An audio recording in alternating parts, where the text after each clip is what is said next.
ಪ್ರತಿ ಟನ್ ಕಬ್ಬಿಗೆ 3,160 ರೂಪಾಯಿ ಬೆಂಬಲ ಬೆಲೆ ನೀಡುವಂತೆ ಆಗ್ರಹಿಸಿ ರೈತರು ಪ್ರತಿಭಟನೆಯನ್ನ ಮಾಡ್ತಾ ಇದ್ದಾರೆ. ಕಲಬುರಗಿ ಜಿಲ್ಲೆ ಅಫಜಲ್ಪುರ ಪಟ್ಟಣದಲ್ಲಿ ವಿವಿಧ ರೈತಪರ ಸಂಘಟನೆಗಳು ಪ್ರತಿಭಟನೆ ಮಾಡುತ್ತಿವೆ. ಅಂಬೇಡ್ಕರ್ ವೃತ್ತದಲ್ಲಿ ಧರಣಿ ಮಾಡಲಾಗುತ್ತಿದೆ. ಕಲಬುರಗಿ ಜಿಲ್ಲೆಯ ರೈತರಿಗೆ ಅನ್ಯಾಯ ಆಗದಂತೆ ಸಚಿವ ಪ್ರಿಯಾಂಕ್ ಖರ್ಗೆ ನೋಡಿಕೊಳ್ಳಬೇಕು. ಇನ್ನೆರಡು ದಿನದಲ್ಲಿ ಬೆಲೆ ನಿಗದಿ ಮಾಡದಿದ್ರೆ ಉಗ್ರ ಹೋರಾಟ ಮಾಡ್ತೀವಿ ಅಂತ ಪ್ರತಿಭಟನಾಕಾರರು ಸರ್ಕಾರಕ್ಕೆ ಎಚ್ಚರಿಕೆ ಕೊಟ್ಟಿದ್ದಾರೆ.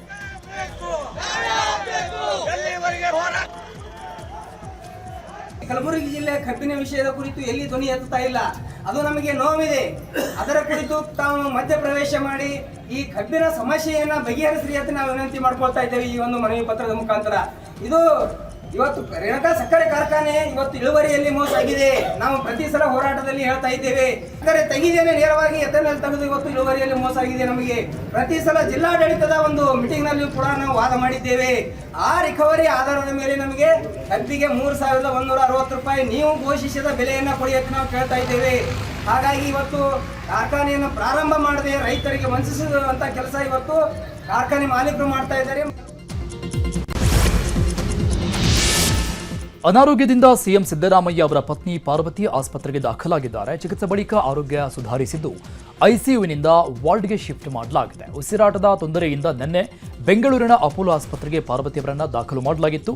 ಐಸಿಯುವಿನಲ್ಲಿ ಚಿಕಿತ್ಸೆ ಪಡಿತಾ ಇದ್ರು. ಸದ್ಯ ಐಸಿಯುವಿನಿಂದ ವಾರ್ಡ್ಗೆ ಶಿಫ್ಟ್ ಮಾಡಲಾಗಿದೆ ಅಂತ ಮಾಹಿತಿ ಸಿಗ್ತಾ ಇದೆ. ಕೊಲೆ ಆರೋಪಿ ನಟ ದರ್ಶನ್ ಪುತ್ರ ವಿನೇಶ್ ಹ್ಯಾಟ್ರಿಕ್ ಹೀರೋ ಶಿವರಾಜ್ ಕುಮಾರ್ ಅವರನ್ನ ಭೇಟಿಯಾಗಿದ್ದಾರೆ. ಕೆಂಗೇರಿಯ ಬಿಜಿಎಸ್ ಕಾಲೇಜ್ ಬಳಿ ಭೇಟಿಯಾಗಿದ್ದು ಡ್ಯಾಡ್ ಚಿತ್ರದ ಶೂಟಿಂಗ್ಗಾಗಿ ಶಿವಣ್ಣ ಬಂದಿದ್ರು. ಈ ವೇಳೆ ಅದೇ ಕಾಲೇಜಲ್ಲಿ ವಿದ್ಯಾಭ್ಯಾಸ ಮಾಡ್ತಿದ್ದ ದರ್ಶನ್ ಪುತ್ರ ವಿನೀಶ್ ಶಿವಣ್ಣ ಇರೋದನ್ನ ತಿಳಿದು ಭೇಟಿ ಮಾಡಿ ಮಾತಾಡಿಸಿದ್ದಾರೆ.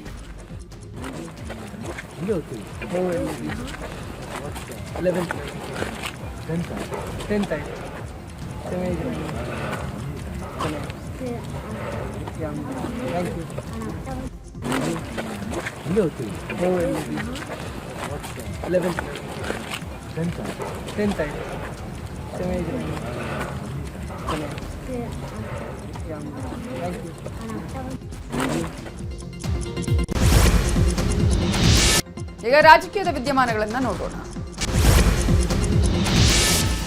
ಬೆಂಗಳೂರಲ್ಲಿ ಮೇಕೆದಾಟು ಯೋಜನೆ ಕುರಿತು ಡಿಸಿಎಂ ಡಿಕೆ ಶಿವಕುಮಾರ್ ಮಹತ್ವದ ಸಭೆ ನಡೆಸಿದ್ದಾರೆ. ಯೋಜನೆ ಸಂಬಂಧ ವಿಧಾನಸೌಧದಲ್ಲಿ ವಿವಿಧ ಇಲಾಖೆಯ ಅಧಿಕಾರಿಗಳ ಜೊತೆ ಡಿಕೆಶಿ ಸಭೆ ಮಾಡಿದ್ರು.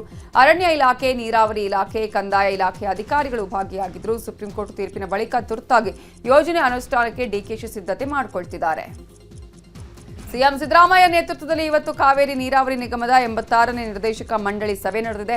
ವಿಧಾನಸೌಧದ ಸಮಿತಿ ಕೊಠಡಿಯಲ್ಲಿ ಮೀಟಿಂಗ್ ನಡೆಯಿತು. ಸಭೆಯಲ್ಲಿ ಡಿಸಿಎಂ ಡಿಕೆ ಶಿವಕುಮಾರ್, ಶಾಸಕ Shivanna, CS Shalini Rajneesh, ACS Gaurav Gupta, IAS ಅಧಿಕಾರಿ ತುಷಾರ್ ಗಿರಿನಾಥ್ ಉಪಸ್ಥಿತರಿದ್ದರು.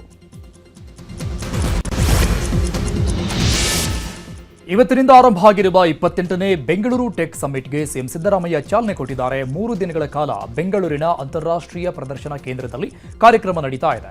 ವಿದ್ಯುನ್ಮಾನ, ಮಾಹಿತಿ ತಂತ್ರಜ್ಞಾನ ಮತ್ತು ಜೈವಿಕ ತಂತ್ರಜ್ಞಾನ ಇಲಾಖೆ, software technology park of India ವತಿಯಿಂದ ಕಾರ್ಯಕ್ರಮ ಆಯೋಜನೆ ಮಾಡಲಾಗಿದೆ. ಡಿಸಿಎಂ ಡಿಕೆಶಿ ಮಾತನಾಡಿ, ಎಲ್ಲ ಅಂತಾರಾಷ್ಟ್ರೀಯ ನಾಯಕರು ಬೆಂಗಳೂರು ಬಗ್ಗೆ ಆಸಕ್ತಿ ತೋರಿ ಬರ್ತಾ ಇದ್ದಾರೆ. ಟೆಕ್ ಸಮಿಟ್ಗೆ ಬರ್ತಿರೋರನ್ನ ನಾವು ಆಧಾರದಿಂದ ಸ್ವಾಗತಿಸ್ತೇವೆ. ವಿದ್ಯಾರ್ಥಿಗಳಿಗೆ ವಿಪುಲ ಅವಕಾಶಗಳಿದ್ದಾವೆ.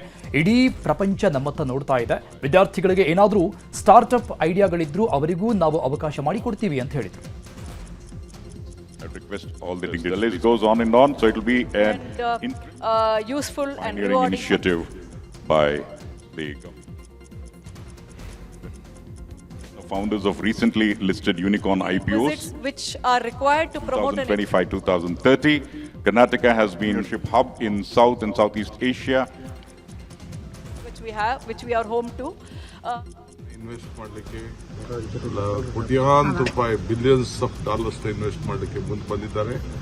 ನಾನು ನಮ್ಮ ಮಕ್ಕಳಿಗೆ ನಮ್ಮ ವಿದ್ಯಾರ್ಥಿಗಳಿಗೆ ಮುಂದಿನ ಭವಿಷ್ಯ, ಇಡೀ ಪ್ರಪಂಚ ನಿಮ್ಮನ್ನು ನೋಡ್ತಾ ಇದೆ. ನೀವು ವರ್ಲ್ಡ್ ಮಟ್ಟದಲ್ಲಿ ನಮ್ಮ ಮಕ್ಕಳೆಲ್ಲ ಕಾಂಪೀಟ್ ಮಾಡಬೇಕು. ಸರ್ಕಾರ ಎಲ್ಲರೂ ಕೂಡ ಸ್ಪಂದಿಸಲಿಕ್ಕೆ ಅವಕಾಶ ಇದೆ. ನಿಮಗೂ ಕೂಡ ಹೊಸ ಐಡಿಯಾ ಬಂದರೆ ಈ ಸ್ಟಾರ್ಟ್ಅಪ್ ಅಲ್ಲಿ ಅವಕಾಶ ಮಾಡಿಕೊಡ್ತೀವಿ. ಆಲ್ ಫಾರ್ಚ್ಯೂನ್ 500 ಕಂಪನೀಸ್ ಇದೆ. 60 ದೇಶದಿಂದ ಮತ್ತು ಎಲ್ಲ ದೇಶದ ಎಲ್ಲ ರಾಜ್ಯದಿಂದ ಪ್ರತಿನಿಧಿಗಳು ಬರ್ತಾ ಇದ್ದಾರೆ. ಬಹಳ ಜನ ಕಾಂಗ್ರೆಸ್ ಸರ್ಕಾರ 2.5 ವರ್ಷ ಪೂರೈಸಿದ ದಿನವೇ ಸಿಎಂ ತವರು ಜಿಲ್ಲಾ ಪ್ರವಾಸ ಕೈಗೊಳ್ಳಲಿದ್ದಾರೆ. ನವೆಂಬರ್ 20ಕ್ಕೆ ಸಿದ್ದರಾಮಯ್ಯ ನೇತೃತ್ವದ ಸರ್ಕಾರ 2.5 ವರ್ಷ ಪೂರೈಸಲಿದೆ. ನವೆಂಬರ್ 20, 21ರಂದು ಸಿಎಂ ಸಿದ್ದರಾಮಯ್ಯ ಅವರು ಮೈಸೂರು ಹಾಗೂ ಚಾಮರಾಜನಗರ ಜಿಲ್ಲಾ ಪ್ರವಾಸವನ್ನು ಕೈಗೊಳ್ಳಲಿದ್ದಾರೆ. 2 ದಿನ ವಿವಿಧ ಕಾರ್ಯಕ್ರಮದಲ್ಲಿ ಸಿಎಂ ಭಾಗಿಯಾಗಲಿದ್ದು ನವೆಂಬರ್ 21ರ ರಾತ್ರಿ ಬೆಂಗಳೂರಿಗೆ ವಾಪಸ್ಸಾಗಲಿದ್ದಾರೆ. ನವೆಂಬರ್ 28 ಪ್ರಧಾನಿ ನರೇಂದ್ರ ಮೋದಿ ಉಡುಪಿಗೆ ಭೇಟಿ ನೀಡಲಿದ್ದಾರೆ. ಕಡಗೋಲು ಕೃಷ್ಣದೇವರ ದರ್ಶನ ಪಡೆಯಲಿದ್ದಾರೆ. ಪ್ರಧಾನಿಯಾದ ಬಳಿಕ ಇದೇ ಮೊದಲ ಬಾರಿಗೆ ಕೃಷ್ಣ ಮಠಕ್ಕೆ ಪ್ರಧಾನಿ ಭೇಟಿ ಕೊಡುತ್ತಿದ್ದಾರೆ. ಕೃಷ್ಣ ಮಠದ ಆವರಣದಲ್ಲಿ ಭಕ್ತರ ಸಮಾವೇಶ ನಡೆಯಲಿದೆ. ಲಕ್ಷಕಂಠ ಗೀತಾ ಪಠಣ ಸಮಾರೋಪ ನಡೆಯಲಿದೆ. 1 ಲಕ್ಷ ಭಕ್ತರು ಭಗವದ್ಗೀತೆ ಪಠಿಸಲಿದ್ದು ಪ್ರಧಾನಿ ಮೋದಿ ಅವರು ಕೂಡ ಭಗವದ್ಗೀತೆ ಪಠಣ ಮಾಡಲಿದ್ದಾರೆ. ಕೃಷ್ಣ ಮಠದ ಹೊರ ಆವರಣದಲ್ಲಿ ಭರ್ಜರಿ ಸಿದ್ಧತೆ ಮಾಡಲಾಗ್ತಾ ಇದೆ.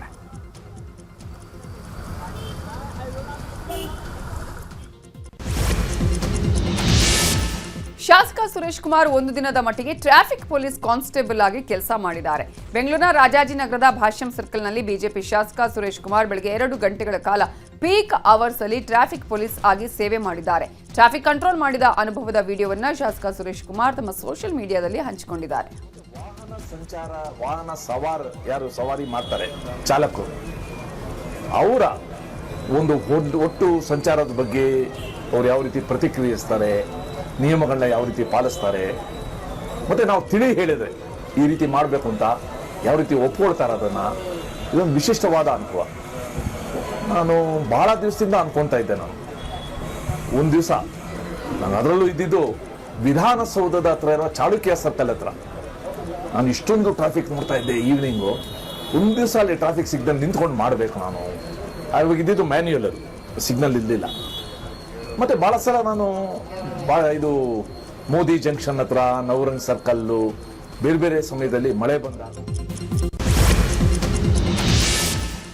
ಬೆಂಗಳೂರಿನ ಖಾಸಗಿ ಹೋಟೆಲ್ನಲ್ಲಿ ಕರ್ನಾಟಕ ರಾಜ್ಯ ಮಾಲಿನ್ಯ ನಿಯಂತ್ರಣ ಮಂಡಳಿ ಸುವರ್ಣ ಮಹೋತ್ಸವ ನಡೀತಾ ಇದೆ. ಸರ್ಕ್ಯುಲರ್ ಅರ್ಥವ್ಯವಸ್ಥೆ ಮತ್ತು ಸ್ಥಿರತೆ ಕುರಿತ ಸಮ್ಮೇಳನ ಆಯೋಜನೆ ಮಾಡಲಾಗಿದೆ. ನ್ಯೂಸ್ 18ಗೆ ಮಾಲಿನ್ಯ ನಿಯಂತ್ರಣ ಮಂಡಳಿ ಅಧ್ಯಕ್ಷ ಎಂಪಿ ನರೇಂದ್ರ ಸ್ವಾಮಿ ಮಾತನಾಡಿ, ಮಾಲಿನ್ಯಕಾರಕ ವಿಷಯಗಳನ್ನು ಕಡಿಮೆ ಮಾಡೋದು, ಭೂಮಿ ವಾಯು ಉಳಿಸೋದು, ನೀರು ಉಳಿಸಲು ಹೇಗೆ ಹೆಜ್ಜೆ ಇಡಬೇಕು ಅಂತ ಚರ್ಚೆ ಮಾಡಿದ್ದೇವೆ. ನಮ್ಮ ಕಾಯ್ದೆಗಳನ್ನು ಹೇಗೆ ಬಳಸಿಕೊಳ್ಳಬೇಕು ಅಂತ ಚರ್ಚೆ ನಡೆಸಲಾಗಿದೆ. ಸಾರಾಂಶ ಬಂದ ಬಳಿಕ ಸರ್ಕಾರಕ್ಕೆ ಮನವಿ ರೂಪದಲ್ಲಿ ನೀಡುತ್ತೇವೆ. ಇದನ್ನ ರಾಜ್ಯದಾದ್ಯಂತ ಎಲ್ಲ ಜಿಲ್ಲೆಗಳಲ್ಲೂ ನಡೆಸಿದ್ದೇವೆ. ಪರಿಸರದ ಬಗ್ಗೆ ಅರಿವು ಮೂಡಿಸುವ ಪ್ರಯತ್ನ ಇದಾಗಿದೆ ಅಂತ ಹೇಳಿದರು.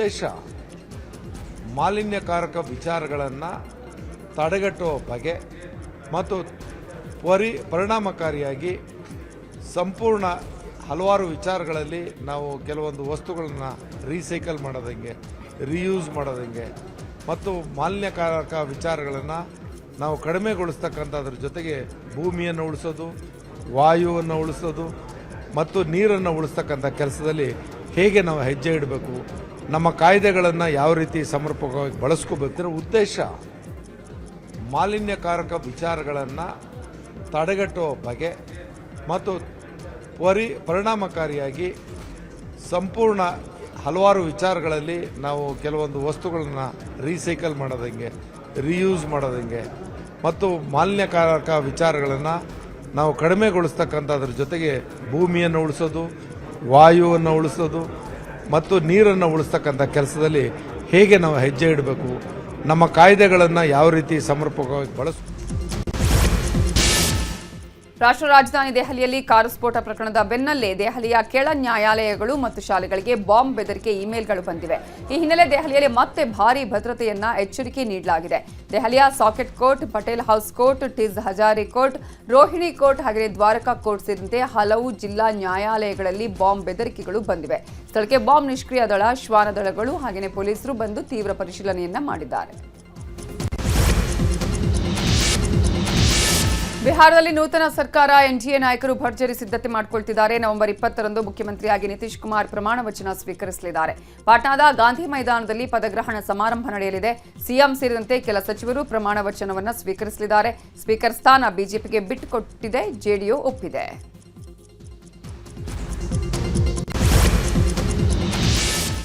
ಕೇಂದ್ರ ಚುನಾವಣಾ ಆಯೋಗ ಕೇರಳದಲ್ಲಿ ನಡೆಸ್ತಾ ಇರುವ ಮತದಾರರ ಪಟ್ಟಿ ತೀವ್ರ ವಿಶೇಷ ಪರಿಷ್ಕರಣೆಗೆ ಕೇರಳ ಸರ್ಕಾರ ವಿರೋಧಿಸಿದ್ದು ಸುಪ್ರೀಂ ಕೋರ್ಟ್ ಮೊರೆ ಹೋಗಿದೆ. ಮತದಾರರ ಪಟ್ಟಿ ತೀವ್ರ ವಿಶೇಷ ಪರಿಷ್ಕರಣೆ ಪ್ರಕ್ರಿಯೆ ಮುಂದೂಡುವಂತೆ ಕೋರಿ ಸುಪ್ರೀಂ ಕೋರ್ಟ್ಗೆ ಕೇರಳ ಸರ್ಕಾರ ಅರ್ಜಿ ಸಲ್ಲಿಸಿದೆ.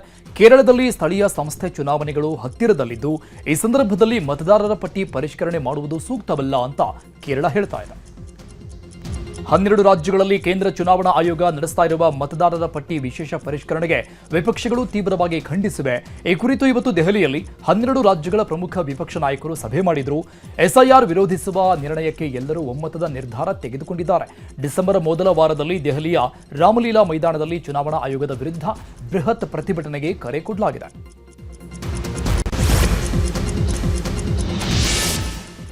ಗ್ಯಾಂಗ್ಸ್ಟಾರ್ ಲಾರೆನ್ಸ್ ಬಿಷ್ಣೋಯ್ ಸಹೋದರ ಅನ್ಮೋಲ್ ಬಿಷ್ಣೋಯ್ನನ್ನ ಅಮೆರಿಕದಿಂದ ಭಾರತಕ್ಕೆ ಗಡೀಪಾರು ಮಾಡಲಾಗಿದೆ. ಮಹಾರಾಷ್ಟ್ರ ಶಾಸಕ ಬಾಬಾ ಸಿದ್ದಿಕಿ ಕೊಲೆ ಕೇಸ್ನಲ್ಲಿ ಪ್ರಮುಖ ಆರೋಪಿಯಾಗಿದ್ದ. ಜೊತೆಗೆ ನಟ ಸಲ್ಮಾನ್ ಖಾನ್ ಮನೆಯಲ್ಲಿ ನಡೆದಿದ್ದ ಫೈರಿಂಗ್ ಪ್ರಕರಣದಲ್ಲೂ ಭಾಗಿಯಾಗಿದ್ದ ಆರೋಪ ಇತ್ತು. ಒಟ್ಟು 30 ಗಂಭೀರ ಅಪರಾಧ ಪ್ರಕರಣಗಳಿದ್ವು. ಅನ್ಮೋಲ್ ಬಿಷ್ಣೋಯ್ ತಲೆಗೆ ಎನ್ಐಎ 10 ಲಕ್ಷ ಬಹುಮಾನ ಘೋಷಿಸಿತ್ತು. ಅಮೆರಿಕ ಅಧ್ಯಕ್ಷ ಡೊನಾಲ್ಡ್ ಟ್ರಂಪ್ ಅವರ ಗಾಜಾ ಶಾಂತಿ ಯೋಜನೆಗೆ ವಿಶ್ವಸಂಸ್ಥೆಯ ಭದ್ರತಾ ಮಂಡಳಿಯಿಂದ ನಿರ್ಣಾಯಕ ಅನುಮೋದನೆ ದೊರೆತಿದೆ. ಗಾಜಾದಲ್ಲಿ ಕದನ ವಿರಾಮ, ಪುನರ್ ನಿರ್ಮಾಣ ಮತ್ತು ಆಡಳಿತಕ್ಕಾಗಿ ಅಮೆರಿಕ ರೂಪಿಸಿರುವ 20 ಅಂಶಗಳಿಗೆ ವಿಶ್ವಸಂಸ್ಥೆಯಲ್ಲಿ ಒಪ್ಪಿಗೆ ಸಿಕ್ಕಿದೆ. ಆದರೆ ಭದ್ರತಾ ಮಂಡಳಿಯ ನಿರ್ಧಾರವನ್ನು ಹಮಾಸ್ ತಿರಸ್ಕರಿಸಿದೆ. ಟ್ರಂಪ್ ಯೋಜನೆ ಪ್ಯಾಲೆಸ್ತೀನಿಯನ್ ಜನರ ಹಕ್ಕುಗಳು ಮತ್ತು ಬೇಡಿಕೆಗಳನ್ನು ಪೂರೈಸುವಲ್ಲಿ ವಿಫಲವಾಗಿದೆ. ಅದರ ಹಿಂದೆ ಬೇರೆಯೇ ಉದ್ದೇಶ ಇದೆ ಅಂತ ಹೇಳಿದೆ.